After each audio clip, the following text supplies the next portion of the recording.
તો આપણે કેરીના ગોટલાનો મુખવાસ કરવાનો છે. તો આપણે કેરીના ગોટલાને ધોઈ અને સાફ કરીને રાખી દીધા હતા કોથળીમાં ભરીને. તો આપણે કેરીના ગોટલાને મુખવાસ બનાવીશું. તો આજે આપણે એને શેકીને બનાવવાનું છે. તો આપણે આને થોડાક તોડી લેવાના છે.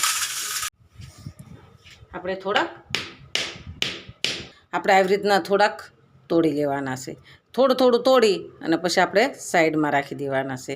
અને આપણે મુખવાસ સારો લાગે છે. આપણે ગોટલાને તોડી લીધા છે. બધા જ ગોટલાને તોડી લીધા છે અને મસ્ત તૂટી ગયા છે. એક ટોસો માર્યો ને ત્યાં તૂટી ગયા છે. હવે આપણે ચેકી લઈશું. હવે આપણે ગેસને ચાલુ કરી અને આવી રીતના આપણે ગોઠવી દેવાના છે. અને આવી રીતના ધીમે રહીને ફેરવતું રહેવાનું છે. શેકેલી ગોટલીનો તમે મુખવાસ ક્યારેય નહીં ખાધો હોય તો શેકેલી ગોટલીનો તો મુખવાસ બહુ મસ્ત લાગે છે. આવી રીતના શેકતું જવાનું છે અને ફેરવતું જવાનું છે. શેકાતો જાય અને આપણે કાઢતું જવાનું છે. તો આવી રીતના આપણે શેકવાના છે. તો શેકીને આપણે થાળીમાં કાઢીશું. આવી રીતના શેકાવા દેવાનું છે.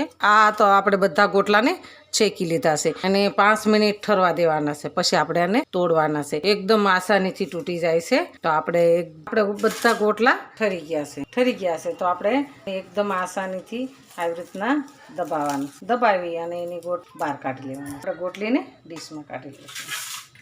નીકળી જાય છે અને આપણે ગોટલાને બધા આવી રીતના કાઢી લઈશું.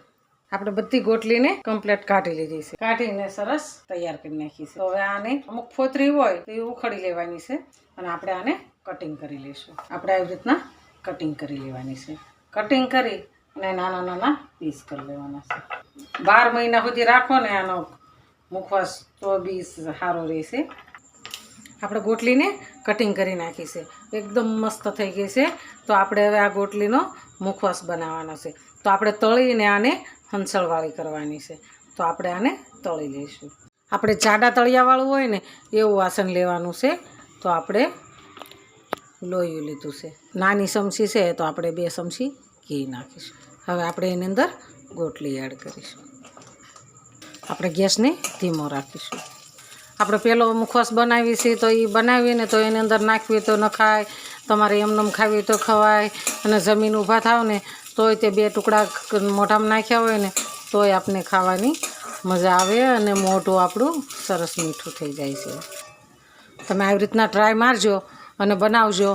જો તમને પછી મારી રેસીપી ગમે તો લાઈક કરી દેજો, શેર કરજો અને સબસ્ક્રાઈબ કરી દેજો. આપણે હવે ગેસને બંધ કરીશું. આપણે ચમચીની અંદર હંસોળ લઈશું અને હાથની મદદથી આવી રીતના આપણે નાખીશું. એટલે એક જગ્યાએ ઝાઝો ન પડે અને બહુ હંસોળ ન થાય. આપણો ગોટલીનો મુખવાસ સરસ તૈયાર છે. તો હાલો ખાવા. જો આ મારો વિડીયો ગમે તો લાઈક, શેર અને સબસ્ક્રાઈબ કરી દેજો. રાધે રાધે.